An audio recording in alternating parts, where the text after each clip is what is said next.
Today, we will be talking about a wonderful thing of huge importance. And that little thing, my friend, is morphemes. And I love morphemes. So morphemes are the smallest unit of meaning in a word. Also, I did a thing. And I actually really love it. Okie dokie, my beautiful readers, I am back and not better than ever. So I disappeared for a while there because I ran out of my antidepressants. It's the first time in almost 9 years that I have been off of antidepressant medication. That was my cat jumping onto the bed. And withdrawal from antidepressant medication is a very real thing, and it is awful. I'm irritable. I cry all the time.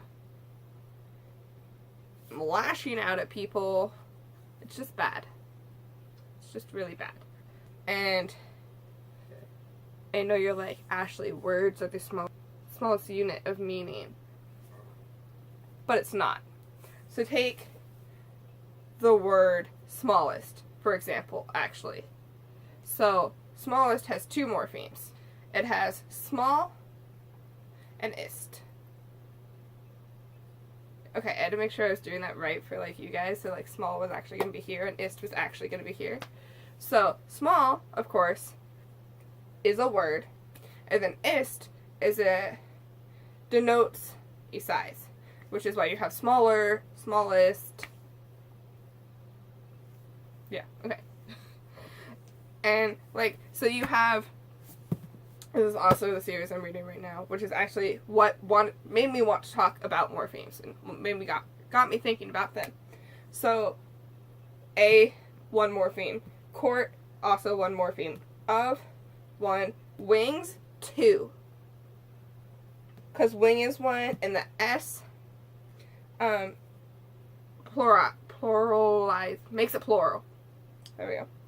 And one, ruin, one. And these books are awesome. There we go. I'm on the third one, and I started them last Friday night at around like 8 p.m., maybe 7:30.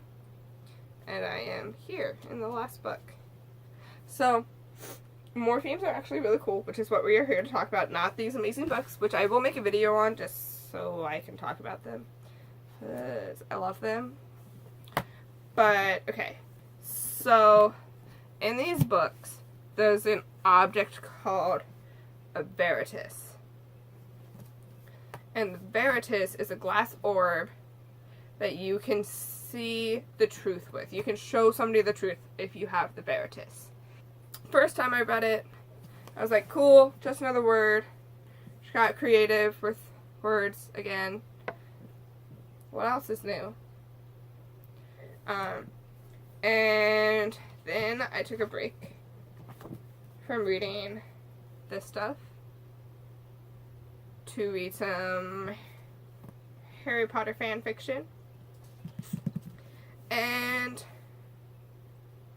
I am not there reading Harry Potter fan fiction for the vocabulary. I am there reading it for the Dramini because I am such a Dramini lover. It's kind of pitiful. But anyways, in it, Veritas serum gets used. And I was like, yeah, the truth-telling potion, whatever. Yeah, it makes you tell the truth. You cannot lie if you take Veritas serum. And then I went back to reading this, and they talked about the Veritas again, and I was like, hold up. I'm sensing some Latin roots in here. I'm sensing some morphemes. And so, me, being the nerd that I am, was like, let's get into it. Let's think about this. So I literally stopped reading. The cat's found a treat bag. So if you hear crinkling, that's what it is. Let's think about this. So it's the Veritas and the Veritas serum. Okay. So Verita and Veritas serum. I'll put them here, I think. You can see this is the same and this is the same. And they both have S's, but obviously serum is one of the meanings. One of the morphemes. I think serum is only one, but don't quote me on that. I will correct myself over here if I am wrong. But, so I was like, okay, so it has to be verita is the word that has something about truth. Like, it either means truth or it was the word for truth. And so I googled verita. And verita is actually the word for truth in Italian. And I was like, okay. But like, J.K. Rowling and Sarah J Maas probably just didn't take a word from Italian. Because, like, as great as Italian is, they probably weren't like, I'm gonna choose something from Italian. They probably went back to their root, the Latin roots. And if you look at it, you will find that verita actually is a word that survived from Latin. There were varying spellings of it in Latin, as there are in any old language where printing was not uniform, and printing was so widespread it could not be uniform. Fun fact. But I literally was just like, okay, verita is literally the Latin word for truth. And they're like, there's the verida or the veritas. The Latin actually is veritas. So veritas and this makes so much sense. Like, honestly. And guys, honestly, okay, so we're also just going to talk about these books right now, because I honestly can't, like, be looking at them all together and not talk about them. So, I am a Potter lover through and through. I will always love Harry Potter. Harry Potter will always have a huge chunk of my heart. But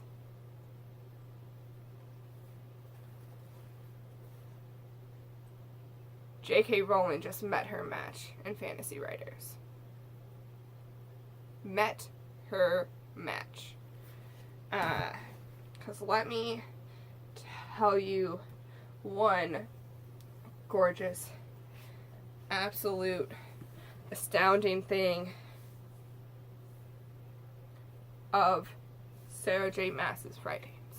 So I read Throne of Glass by her. I started it probably mid-September, and I finished the series the day the last book came out. Like, when it was in my mailbox, I finished the series that day. So, I don't know. It was that good. I literally was flying through those books, buying them up. I was like, okay, I had to buy 2 in advance. So, like, say I was, like, halfway through the first one.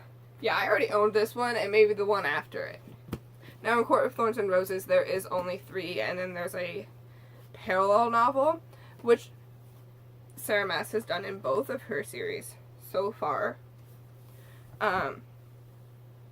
But, my dudes, okay, so whereas Harry Potter was definitely a Bildungsroman, coming of age, vocab, like, because you start at 11 and he comes of age, like, he really finds who he is in the world. And okay, if you're 18 and saying you know your place in the world exactly, you're full of freaking shit. But, so, Harry Potter was a young character's Bildungsroman. Sarah J Maas's books are a young adult's Bildungsroman. And there is something to be said about an author who relies on nothing for world building that is human, really. The people in these books, holy fucking shit, yeah, they know about the Fae. In this series by Sarah J Maas, humans freaking hate the Fae. Hate the people with magic. And she doesn't rely on you understanding the layout of the world because it's Britain.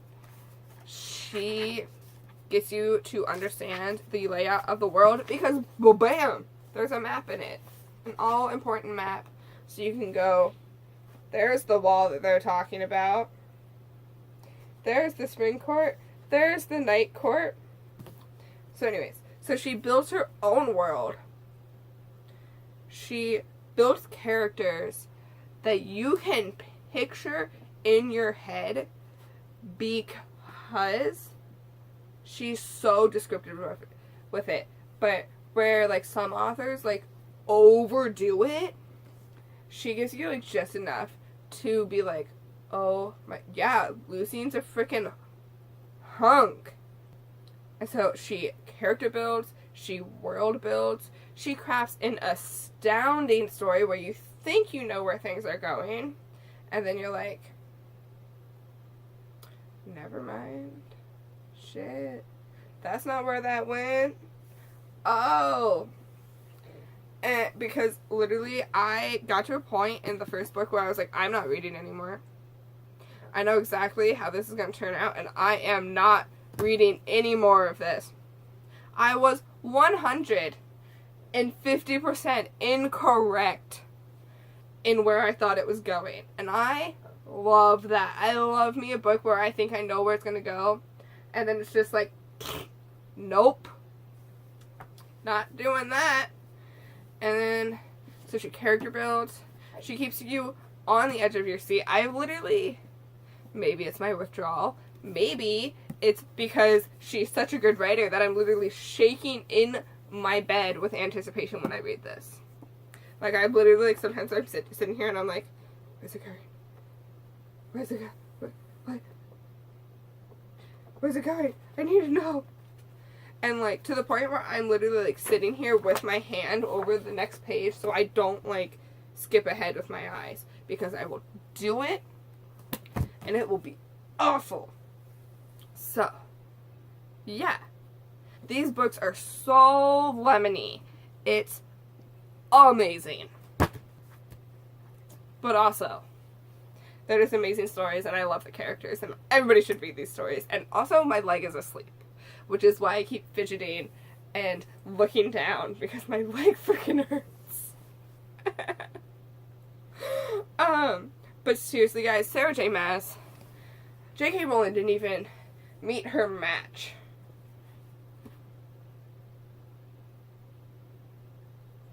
J.K. Rowling's been overruled.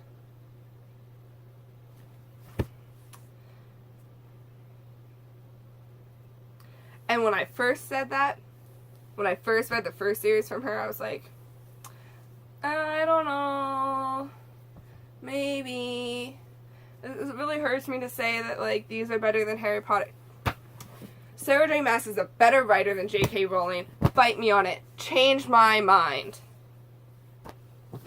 She, honestly, the only award it says is New York Times best-selling series.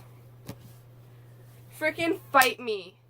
This should have every single award it can possibly get. It deals with race. It deals with sexuality. It deals with prejudices, and it deals with racism, and it deals with hierarchies in society, and it deals with standing up for those you love. It deals with doing things you don't want to do to protect the ones you love. Tell me again how this isn't a freaking fantastic series. Freaking fight me. I love this series. Sarah J Maas is an amazing author, an amazing writer. I literally cannot sing enough praises for her. My book's out of order, which is a little... There we go. Honestly, honestly, if I could only ever read one author again in my entire life, for the first time in my life, I'm not saying it would be Rowling. It would be Maas. Fantasy Writer has a new winner. It is her. It is the Throne of Glass series and the Court of Thorns and Roses series. And if you think you have a different best fantasy writer, let me know down below.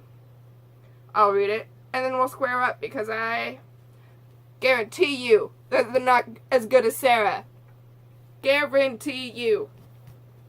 But, okay, seriously, guys, I'm going to go before I get into praising, before I get talking about other random shit. I'm sorry for my small hiatus.